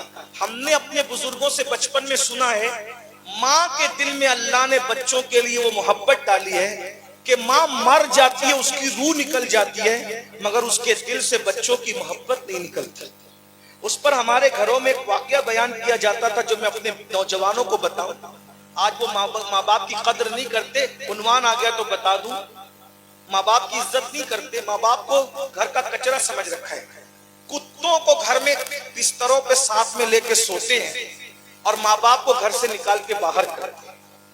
بلیوں کے لیے انٹرنیٹ سے کھانے منگاتے ہیں اور ماں باپ کو روٹی کے ٹکڑوں کو ترساتے ہیں. یہ قیامت کی نشانیوں میں سے نشانی. ایک جگہ مجھ سے کسی مفکر نے پوچھا کہ سید یہ بتا کہ لوگ کتوں کو اور بلی کو اپنے بستر میں لے کے کیوں سو رہے ہیں؟ میں نے، اور صبح صبح جھوٹے منہ اٹھتے ہیں، کتے کو پیشاب کراتے ہیں، بلی کو پیشاب کراتے ہیں، بسکٹ کتوں کو کھلاتے ہیں. میں نے کہا یہ اللہ کے عذابوں میں سے ایک عذاب ہے. اللہ فرماتا ہے میں نے ماں باپ سے پیار کا حکم دیا تو نہیں کرتا تو جا, اگر تو ماں باپ سے پیار نہیں کرتا تو میں نے کتوں کی محبت تجھ پہ مسلط کر دیا. جو ماں باپ کی خدمت نہیں کرتا نا تو جا کتے کی خدمت کر, جا بلی کی خدمت کر. یہ حالات ہو گئے, ہنسنے کی بات نہیں ہے. بہرحال ماں کی ممتا کا حال کیا سن لو. کہنے والے کہتے ہیں کہ ایک لڑکے کو ایک لڑکی سے پیار ہو گیا اور اس لڑکی سے اس نے کہا میرے ساتھ شادی کر. تو لڑکی نے کہا تیری ماں کا دل اگر تو نکال کر کے لا کے دے تو میں تیرے ساتھ شادی کروں گی.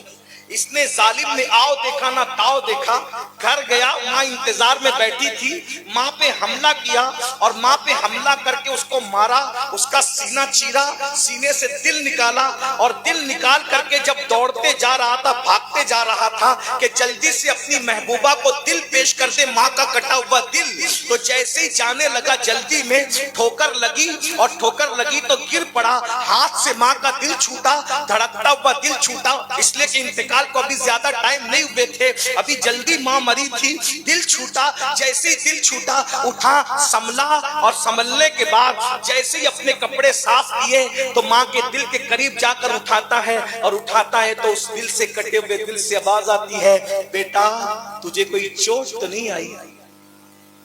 یہ واقعہ صرف عبرت کے لیے کہا جاتا ہے, سچ کہاں تک ہے یہ اللہ جانے. لیکن ایک بات میں آپ کو بتاؤں اور یاد رکھنا, جو ماں باپ سے بے وفائی کرے وہ کسی کا وفادار نہیں ہوتا. اس لڑکی نے جب دیکھا کہ وہ اس کا محبوب دل لے کر آیا ہے تو کہا میں تیرے ساتھ کیا شادی کروں, جو ماں کا وفادار نہ ہوا وہ میرا کیا وفادار ہو سکتا ہے. بہرحال یہ ماں کی ممتا ہے. لیکن ایک بات یاد رکھنا, بوجھ بنتے ہیں, اتار دیے جاتے ہیں, اٹھا دیے جاتے ہیں, پھینک دیے جاتے ہیں. مثال دے رہا تھا, جب تک بچہ 2-3 کلو کا 5 کلو کا ہوتا ہے ماں گودی میں اٹھا کے لے کے پھرتی ہے.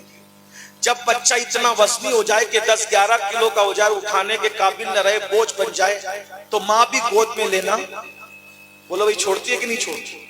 تو بوجھ بنے تو ماں کی گود سے اتارے گئے کہ نہیں گئے, بوجھ بنے تو باپ کی گود سے اتارے گئے کہ نہیں گئے.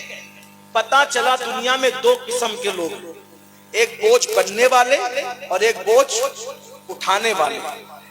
ایک ضرورت بننے والے, ایک بوجھ بننے والے. تو جو بوجھ بنتے ہیں وہ اٹھا کے پھینک دیے جاتے ہیں, اور جو ضرورت بنتے ہیں ان کو پالا جاتا ہے, ان کو عزت سے رکھا جاتا ہے, ان کو سنبھالا جاتا ہے. آسان مثال, بہت مشکل ہو رہی ہے تو آسان. دیکھو مکھی 2 قسم کی ہے. ایک ہماری گھریلو مکھی جو محلے میں بنبناتی ہے, کھانوں پہ بیٹھتی ہے, گندگی پہ بیٹھتی ہے, آم پہ بیٹھتی ہے نا. مکھیاں جب بڑھ جاتی ہے تو ہم کیا کرتے ہیں, دوائیں لا کے مکھیوں کو مارتے ہیں. بولو بھائی مارتے کہ نہیں مارتے. یہ مکھی ہے, یہ کیا ہے مکھی. اور ایک مکھی اور ہے, مگر وہ مکھی بڑی دہشت گرد ہے. یہ مکھی تو بڑی سیدھی سادی بھولی بھالی پیاری سی ہے, کاٹتی نہیں پھر بھی مارتے ہیں. لیکن وہ مکھی دہشت گرد ہے جسے شہد کی مکھی کہتے ہیں. وہ کاٹتی ہے نا تو ہاتھ سجا دیتی ہے, گال پہ کاٹتی ہے تو ڈنگ چھوڑ کے جاتی ہے, منہ سجا دیتی ہے. لیکن اس مکھی کو کوئی مارتا نہیں ہے, بلکہ اس مکھی کو فارمنگ بنا بنا کر کے لوگ پالتے ہیں. کیا وجہ ہے کہ یہ مکھی ہمارے کھانوں کو بیٹھ کے کھاتی ہے, یہ ہم پہ بوجھ ہے. اور وہ مکھی بوجھ نہیں ہے بلکہ ضرورت ہے, وہ شہد بناتی ہے. تو پتا چلا مکھی دونوں ہے, دونوں کی برادری ہے, دونوں کا نام ہے, دونوں دکھنے میں بھی کم و بیش ایک جیسی نظر آتی ہے.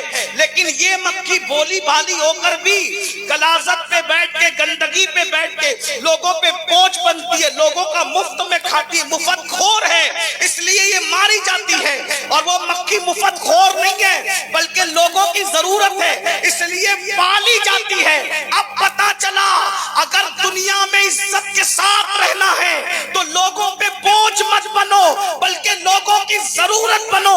اتنی ڈگریاں حاصل کر لو کہ عبدالکلام, اس کا نام عبدالکلام تھا, 1000 تعصب کے بعد صدر جمہوریہ بنانا پڑا کہ نہیں بنانا پڑا. کیوں؟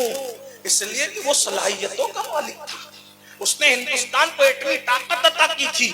بس میں بھی تمہیں اتنی بات کہنا چاہتا ہوں, اپنے بچوں پر محنت کرو تعلیم کے حوالے سے.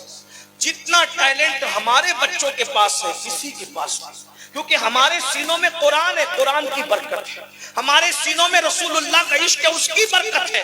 اس لیے اپنے بچوں کو پڑھاؤ، بچیوں کو پڑھاؤ، خوب پڑھاؤ، مدرسے میں بھی پڑھاؤ، اسکول میں بھی پڑھاؤ۔ اور جاتے جاتے اینڈ کرتے کرتے یہ کہوں کہ جو مالدار مسلمان ہیں، میری ان سے گزارش ہے، بس یہ برا لگے گا آپ کو لیکن معاف کر دینا، نہیں معاف کر سکتے تو کوئی بات نہیں، میں اپنی بات ضرور کہہ جاؤں گا کیونکہ میں پیشہ ور آدمی نہیں، اس لیے حق بات کہہ جاؤں گا۔ مالدار لوگوں سے گزارش ہے، اگر 5 فیکٹری بنانے کا آپ کے اندر کیپیسٹی موجود ہے تو 5 فیکٹریاں بنانے کی بجائے 3 بناؤ، اور 2 کی رقم بچا کر اچھے اسکول اور اچھے کالج بناؤ۔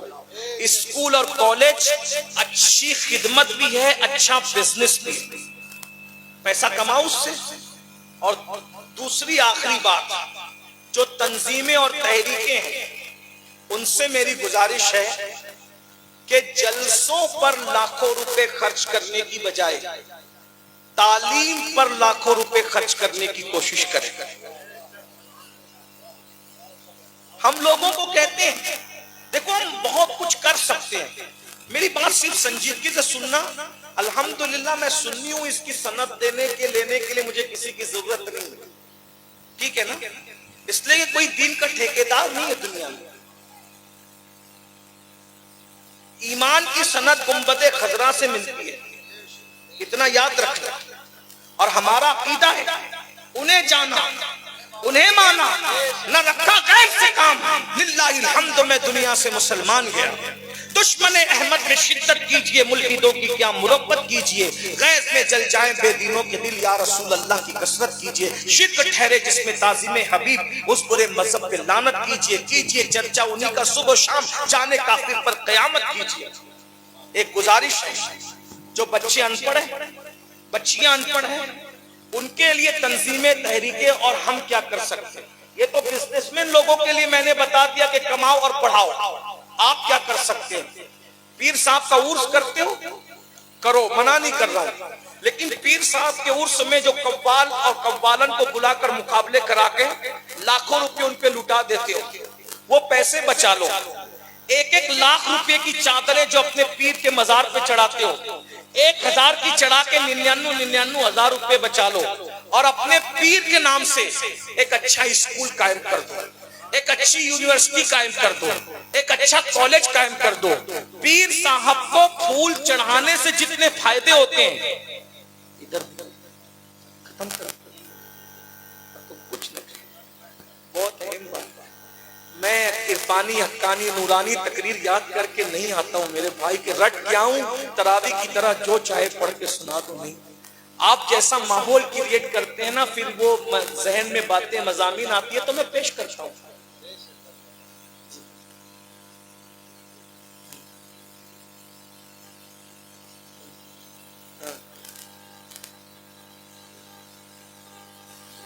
ہاں تو کوئی بات نہیں، میں اسی پر تو بات کرتا ہوں۔ آپ بار بار پلٹتے ہیں تو میری توجہ بڑھتی، میرے ذہن سے مضامین نکل جاتے ہیں، میں کوئی ناراض نہیں ہو رہا۔ آپ کے مدرسے کی اپیل کروانا چاہتے ہیں، میں آخری میں کر دوں گا اپیل، لیکن آپ پہلے سن تو لینا میری بات، ہاں ذہن سے نکل جاتی ہے۔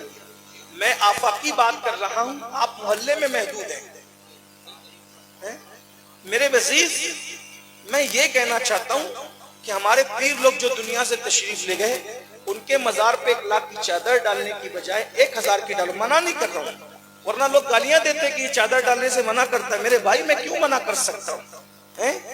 ہمارے خون میں عرس ہے، چادر گھاگر ہمارے خون میں، اگر ہمارے خون میں نہیں ہوتی تو یہ خانقاہی لوگ آتے ہمارے ساتھ، یہ سب خانقاہی لوگ آتے۔ تو میرا مشورہ ہے، اور مشورہ قبول کرو رد کرو آپ کی بات ہے، ہم رہیں گے نہ رہیں گے، لیکن یہ فقیرانہ درویشانہ صدا انشاءاللہ دیر تک قائم رہے گی۔ آپ نہیں عمل کرو گے تو کوئی تو عمل کرے گا۔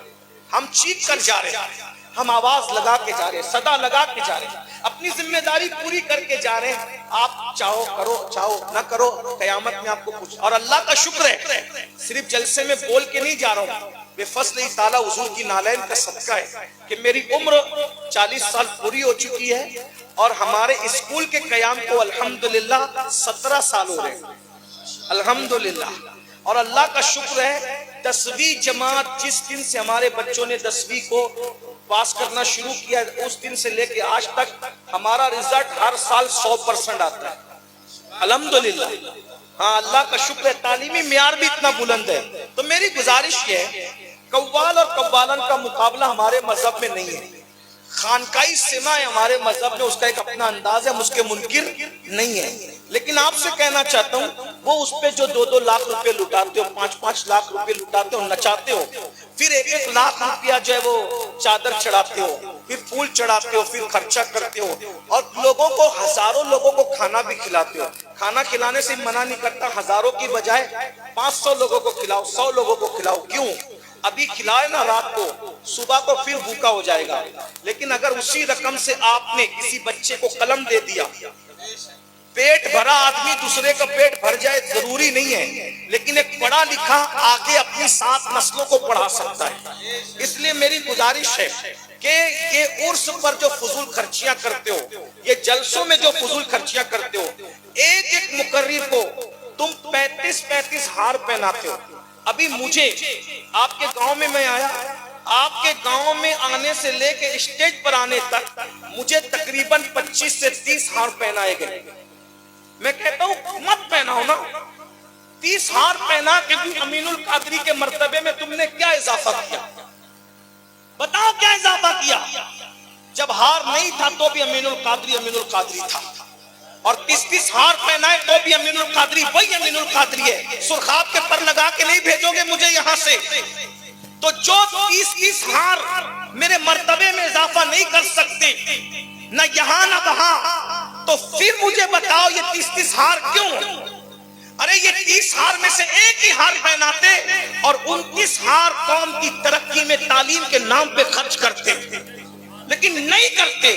مجھے تو ڈر لگتا ہے میرے بھائی, جس قوم کی بیٹیاں لوجوں میں بک رہی ہو, جس قوم کی بیٹیاں سگنلوں پر بھیک مانگ رہی ہو, جس قوم میں یتیم اور غریبوں کے بچے فیس نہ دینے کی بنیاد سے اسکول سے بھگا دیے جاتے ہوں, اگر اس قوم کا مقرر 30 ہار پہنے تو پہننے والا بھی اللہ کو کیا جواب دے گا اور پہنانے والے بھی اللہ کو کیا جواب دیں گے؟ قوم کا پورا کے پورا سہاگ لٹ رہا ہے, گلستہ کو آگ لگی ہے, اور ہم یہاں پھول اور ہار کے اندر الجھے ہوئے. اغیار محرومہ سے بھی آگے نکل گئے, الجھے ہوئے ہیں صبح کی پہلی کرن میں ہم. میں پھول پہنانے کو منع نہیں کر رہا ہوں, اور اگر کسی کو شوق ہے تو اس کو 30 کی بجائے 300 پہناؤ, تم جانو وہ جانو, لیکن کم سے کم مجھے تو مجرم مت بناؤ. تعلیم پہ خرچ کرو, نہیں کرتے. میرے گلے کے اندر تقریباً 8 سے 10 شال پہنائی گئی ہے. گھر جاتے جاتے میں کسی نہ کسی کو دیتے ہوئے چلا جاؤں گا. یہی 10 شالیں, اگر ایک شال 300 روپے کی ہے, 10 شالیں 3000 روپے کی, یہ 3000 روپے. یا مجھے 10 شال پہنانے کی بجائے محلے کی 10 بیواؤں کی گردن میں یہ شالیں ڈال دی جاتی, مجھے کیا ضرورت ہے؟ میں اس کو پہن کے پھروں گا, مجھے کیوں شال پہنا رہے ہیں؟ جن بیواؤں کو دوپٹے نے ان کے سر پہ ڈال دو یار. کہتے ہو کہ بیٹیاں بھاگ رہی ہے, شوق ہے انہیں بھاگنے کا, ان کے بھاگنے میں ذمہ دار تم ہو, اور قیامت کے دن تمہاری نمازیں, تمہاری داڑیاں, تمہاری ٹوپیاں, تمہارے حج, تمہارے عمرے تمہارے کام نہیں آئیں گے. اللہ کے رسول تمہارا دامن پکڑ کر کے پوچھیں گے, ظالم میری امت کی بیٹیاں مرتد ہو رہی تھی اور تم چادر اور گھاگھر میں الجھے ہوئے تھے, تم مقرروں کو 10 شال پہنا رہے تھے اور ناظموں کو اور مقرروں کو 30 ہار پہنا رہے تھے, تم جواب کیا دو گے؟ قوم کی بیٹیاں شوق سے نہیں بھاگ رہی ہے, غربت کی چکی میں پس رہی ہے, تم ان کے سروں پہ دوپٹے ڈالنے کے لیے تیار نہیں ہو, اس لیے وہ کسی کا ہاتھ پکڑ کے جا رہی ہے. شوق نہیں ہے, تم کسی کی ضرورت پوری نہیں کر رہے ہو, اس لیے وہ بھاگ رہی ہے. کل میدان محشر میں ان کے ایمان کے بارے میں تم سب کو گواہی دینا پڑے گا. جلسوں کی درد بھری تقریریں مسئلوں کا حل نہیں ہے جب تک کہ میدان عمل میں قدم نہیں رکھو. کیا کیا تم نے قوم کی بیٹیوں کو بھاگنے سے بچانے کے لیے؟ ان کی غربت دور کی, ان کی مفلسی دور کی. ارے تم للہ رقم دینے کی بجائے اگر دیانتداری سے ایمانداری سے اپنی 2.5% زکات ہی غریبوں کے ہاتھ میں رکھ دیتے تو کم سے کم قوم کی ہر غریب بیٹی کی غربت دور ہو جاتی اور ہم قوم کی بیٹیوں کو بھاگنے سے بچا سکتے تھے. مگر تم زکات چور بھی ہو اور زکات خور بھی ہو. زکات چور اس لیے کہ 2.5% پوری دینا یہ واجب ہے. اگر تم 2.5% حساب لگا کے نہیں دیتے تو تم اللہ کی امانت میں چوری کرتے ہو اور وہ زکات کھاتے ہو. اور یاد رکھنا جو قوم زکات نہیں نکالتی ہے پھر کیا ہوتا ہے پتہ ہے؟ اس کے پیسے پھر ہاسپٹلوں میں بھرے جاتے ہیں, رشوتوں میں بھرے جاتے ہیں, چوری ہوتے ہیں, آگ لگتے ہیں. اور جو قوم پوری زکات دے دیتی ہے وہ قوم کی روپیے پیسے مال اللہ کے قلعے میں محفوظ ہو جاتے ہیں. نہ اس کو چوری کوئی کر سکتا ہے نہ آگ لگ سکتی ہے. ایک سڑا ہوا آم 10 اچھے آموں میں رکھ دو, سارے آموں کو سڑا دے گا. ایسی زکات مال کا میل ہے. جب زکات نہیں دو گے پوری تو اتنی زکات تمہارے اچھے مال کو بھی تباہ کر دے گی, برباد کر دے گی. پوری زکات نکال کے دیکھو, کینسر ہو تو پھر کہنا. پوری زکات نکال کے دیکھو, کوئی مال چوری کرے تو پھر کہنا. پوری زکات نکال کے دیکھو, کوئی لے کے بھاگے تو پھر کہنا. پوری زکات نکال کے دیکھو, مال ڈوبے تو پھر کہنا. پوری زکات نکال کے دیکھو, پارٹنر دھوکہ دے تو پھر کہنا. تم اللہ کی امانت کو نہیں نکالتے تو اللہ پھر ادھر سے بھی رستے نکال دیتا ہے. زکات چور بھی, زکات آپ کو برا لگے تو معاف کرنا, نشتر جو لگاتا ہے وہ دشمن نہیں ہوتا. تم سب ایسے نہیں ہو. ایک بات کہوں, کیا ضرورت ہے ہمیں 2 کروڑ کے مینار اونچے مسجد کے بنانے کی؟ 2 کروڑ کا اونچا مینار بنانے کی بجائے وہی 2 کروڑ روپے کوئی اچھا اسکول بنا. 2 کروڑ کا مینار, اونچا مینار, دوسرا مینار نہیں بنائے گا. لیکن ایک اچھا اسکول بناؤ گے نا تو اس سے ہزاروں مسلمانوں کے بچے اچھے. ابھی ایک بچی کو پردے کے معاملے میں ٹارچر کیا گیا تو سارے چیخنے لگے ہماری بچیاں کو ایسا کرو ہماری. میں نے کہا ارے غیرت کرو. اگر ہماری بچیوں کو پردے کے ساتھ لوگ پڑھنے نہیں دینا چاہتے تو ہمیں تو یہ اعلان کرنا چاہیے تھا تم کیا نہیں پڑھاؤ گے اور نہیں پڑھاؤ گے, ہم خود اپنی بیٹیوں کو نہیں بھیجیں گے. ہم اتنے غیور ہیں کہ ہم تم سے بہتر ہزاروں کالجز بنا سکتے ہیں. جب ہم بیوی کے نام پہ تاج محل بنانے کی طاقت رکھتے ہیں تو ہم دین کے نام پہ کالجز کیوں نہیں بنا سکتے, اسکولیں کیوں نہیں بنا سکتے؟ ہم اسکولیں کالجز بنائیں گے اور پردے کی اور دین کی پابندی کے ساتھ اپنی بیٹیوں کو پڑھائیں گے. اٹھا کوئی سیٹ, اٹھی کوئی تنظیم, اٹھی کوئی تحریک, صرف باتیں کرو گے, درد بھری باتیں مسائل کا حل نہیں ہے. اٹھو کچھ کرو. کھانا پینا سونا یہ تو کتے بھی کر لیتے ہیں. اگر صرف پیدا ہو کر کھا رہے ہو, پی رہے ہو, سو رہے ہو تو کتوں سے بڑا کام نہیں کیا. انسان کا کام کیا ہے, رسول اللہ کی امت کا کام کیا ہے؟ میرے آقا فرماتے ہیں جس نے صبح اس حالت میں کی کہ میری امت کے لیے ترقی کا کوئی منصوبہ نہیں بنایا فلیس منا, وہ میری سوسائٹی کا ممبر نہیں ہے. بتاؤ کبھی حضور کی امت کبھی سوچا, اپنے پیٹ سے اوپر اٹھ کے بھی سوچا, اپنے بچوں سے اوپر اٹھ کے بھی سوچا, اپنے گھر سے اوپر اٹھ کے بھی سوچا؟ ارے مومن تو وہ ہوتا ہے جو اپنے لیے بعد میں سوچتا ہے, پہلے حضور کی امت کے لیے سوچتا ہے. رہ کے فاقوں میں غریبوں کو کھلانے والے ایسے ہوتے ہیں محمد کے گھرانے والے. میرے بھائیوں آؤ کچھ کر لیں. اگر کچھ محنت کرنا چاہتے ہو تو تعلیم پہ محنت کرو. اچھے مدرسے بناؤ, مدرسے اچھے بناؤ, اسکولیں اچھی بناؤ, کالجز اچھے بناؤ اور انگریزی تعلیم کی اسکول بناؤ. مگر طریقہ کیا ہو؟ ہمارے امیر, ہمارے قائد نے ہمیں سکھایا کہ تعلیم انگریزی ہو اور ماحول عشق رسول کا ہو. تعلیم انگریزی ہو اور ماحول عشق رسول کا ہو. میرے بھائیوں آپ نے تعلیمی جلسہ رکھا, اگر صرف عنوان کے لیے رکھا درد و بھری باتوں کے لیے وہ ہو چکی, اور اگر میدان عمل میں اترنا ہے تو آؤ, امر ہو جاؤ گے, زندہ ہو جاؤ گے. تعلیم کے لیے محنت کرو. ارے امام بخاری ایک کتاب لکھ کر کے جب علم کی بنیاد پہ زندہ ہو سکتے ہیں ادارے قائم کیجیے. میں تو روتے ہوئے بہت مرتبہ سوچتا ہوں اگر شاہ جہاں کے دور میں میں ہوتا یا شاہ جہاں ہمارے دور میں ہوتے تو میں ان کے پیر پکڑ کے کہتا کہ ممتاز کی یاد میں تاج محل بنانے کی بجائے ممتاز یونیورسٹی بنا دیجئے، یادگار بھی قائم رہے گی اور قوم کا بھلا بھی ہوتا رہے گا۔ عمارت کا نقشہ ایسا ہی رکھیے لیکن اس میں کوئی تعلیم ہو، کوئی درسگاہ ہو، کوئی دانشگاہ ہو، یہ ہو۔ بھائیو، اپنے بڑوں نے جو بھول کی ہے وہ بھول آپ مت کیجئے۔ اگر اللہ نے آپ کو کسی قابل بنایا ہے تو ایک ادارہ آپ قائم کیجئے۔ ہو سکتا ہے آج نہیں تو کل یہ تقریر ریکارڈ ہو رہی ہے، ہم رہیں گے نہ رہیں گے، انشاءاللہ اللہ کے لیے نکلنے والی یہ آواز ضرور لوگوں کے دلوں پہ اثر کرے گی، مجھے امید ہے۔ اور اگر یاد رکھنا تعلیم پہ محنت نہیں کی، ایسے ہی ان پڑھ جاہل رہے، جلسوں کے نام پہ لاکھوں خرچہ کیا، عرسوں کے نام پہ لاکھوں خرچہ کیا، پھولوں کے نام پہ، شالوں کے نام پہ اور رسومات کے نام پہ لاکھوں خرچہ کیا، شادیوں کے نام پہ لاکھوں خرچہ کیا، تو یاد رکھنا تمہاری داستان تک بھی نہ ہوگی داستانوں میں۔ اور آخری میں کہہ جاؤں، اگر ایمان بچانا ہے تو بچوں کو دنیاوی تعلیم کے ساتھ دینی تعلیم دیجئے۔ ورنہ ایک بات بتاؤں، آج علامہ فضلیہ خیرآبادی کی نسل میں کچھ لوگ مسلمان نہیں رہ گئے بلکہ وہ مرتد ہو گئے، مرتد۔ جب فضلیہ خیرآبادی کی نسل کے لڑکے مرتد ہو سکتے ہیں تو میرے اور تمہارے بچوں کا کیا حال ہوگا؟ اس لیے خدا کے لیے ایمان بچاؤ، اور ایمان بچانے کے لیے اپنے بچوں کو دین پڑھاؤ، اتنا دین پڑھاؤ اپنے بچوں کو کہ انہیں پتا چلے عقائد کیا ہے، ضروریات دین کیا ہے، ضروریات اہل سنت کیا ہے۔ اور سب سے پہلے اپنے بچوں کو تین باتیں سکھاؤ: نبی کی محبت، اہل بیت کی محبت اور قرآن کی تعلیم ان کو دو۔ ان کے دلوں کے اندر یہ جذبات ہو، انہیں جانا، انہیں مانا، نہ رکھا غیر سے کام۔ للہ الحمد، میں دنیا سے مسلمان گیا۔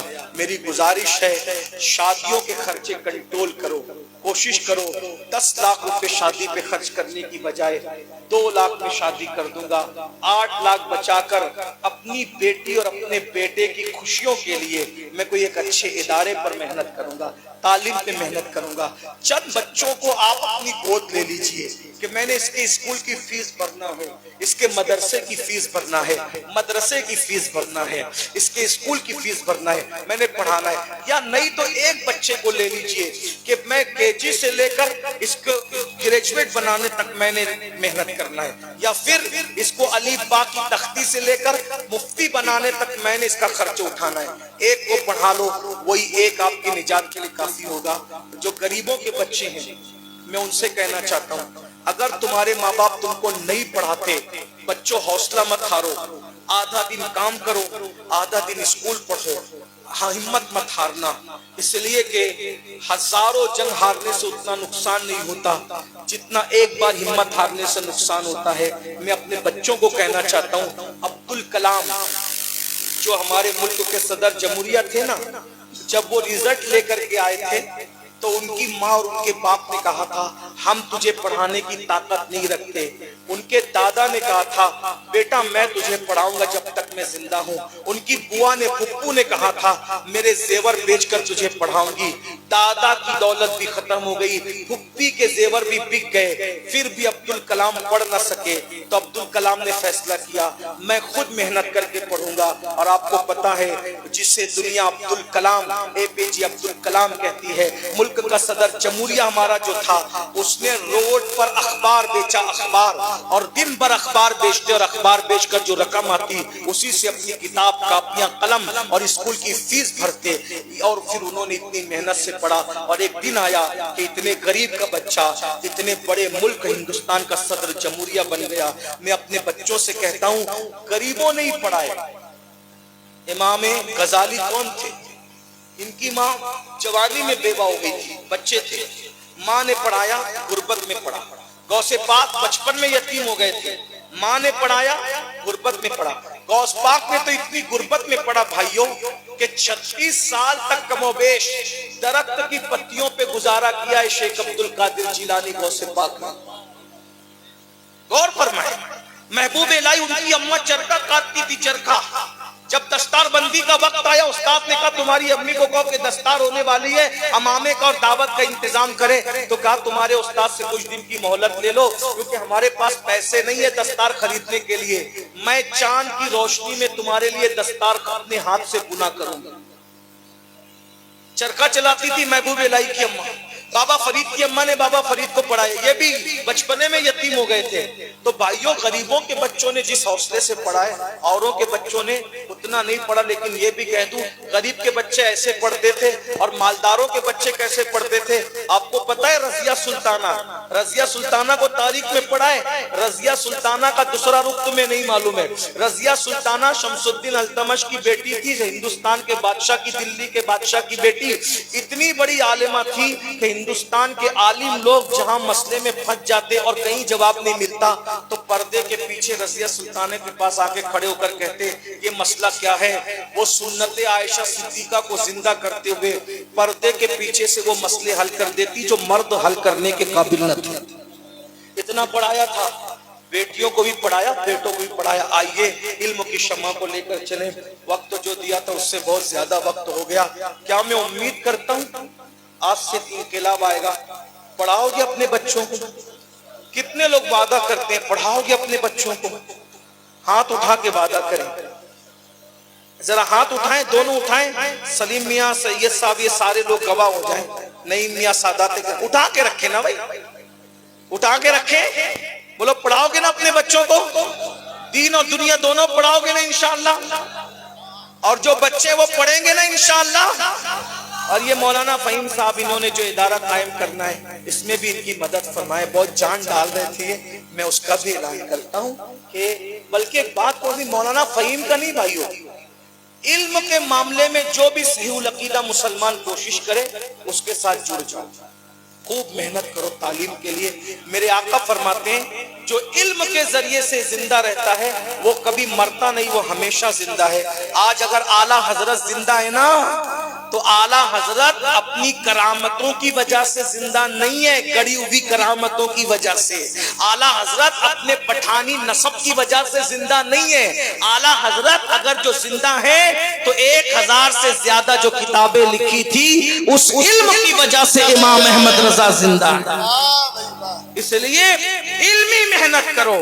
اور آخری بات، تقریر سے ہٹ کے تقریر ختم، جب مجھے بلاؤ تو میرا سیدھا اتنا ہی نام پوسٹر میں لکھو سید امین القادری، اور مجھے بلاتے وقت بھی اتنا ہی کہو۔ میں کوئی محقق کے مسائل جدیدہ نہیں ہوں، میں مفکر اسلام نہیں ہوں، میں غزالی دورہ نہیں ہوں، میں خطیب اعظم ہندوستان نہیں ہوں۔ یہ القابات بھی بولتے ہو نا تو جو بولتا ہے اس سے بھی اللہ پوچھے گا کہ تو نے جھوٹ کیوں بولا تھا منبر پہ، اور مجھ سے بھی پوچھے گا کہ جھوٹ بولا جا رہا تھا تو اتنا پھول کیوں رہا تھا۔ آج ثابت کر کے تو محقق کے مسائل جدیدہ ہے، تو خطیب اعظم ہندوستان میں کہاں سے لاؤں گا بھائی، مجھے تو کچھ آتا جاتا نہیں، تو میں کیا جواب دوں گا اللہ کو۔ اس لیے جتنی حقیقت ہے میرے لیے اتنا ہی بولا کرو۔ یہ ناظم صاحب نے جھوٹ نہیں بولا، یہ ان کی محبت تھی۔ بس میں اتنا کہوں گا، اس اللہ والے نے جو محبت سے میرے لیے کہہ دیا حسن ظن رکھتے ہوئے، اس کا حسن ظن تھا، جھوٹ نہیں تھا، اس کی محبت تھی، جھوٹ نہیں تھا، کیونکہ میرے کرتے کی خوبصورتی اور میرے امامے کو پیش دیکھ کے یہ بیچارہ محبت میں دھوکہ کھا گیا، لیکن دھوکہ کھا گیا تو میں اللہ سے دعا کرتا ہوں اللہ اس کے حسن ظن کو، اس کے جملوں کو دعا بنا کر میرے حق میں قبول کر لے، اور یہ میرے لیے میرا یہ بھائی نیک بھائی اللہ والا جیسا گمان رکھتا ہے اللہ ان کے گمان سے مجھے اچھا بنا دے۔ لیکن ہم سے آپ سے جو بھی غلطیاں جلسے میں ہو گئی اللہ معاف کرے، اللہ ہمیں اپنے آپ کو بدلنے کی توفیق دے، زندگیوں میں انقلاب پیدا کرنے کی توفیق دے۔ دوران گفتگو اگر کوئی غلطی ہو تو اللہ اسے معاف کر دے۔ استغفر اللہ ربی من کل ذنب واتوب الیہ وما علینا الا البلاغ۔ السلام علیکم ورحمۃ اللہ وبرکاتہ۔ سلام ہی آپ پڑھ دیں، کلام نہیں تو سلام پڑھ دیں۔ ارے بہت لمبا ٹائم ہو جائے گا سلام پڑھنے، یہ اب کلام کا ٹائم نہیں ہے، پانی تو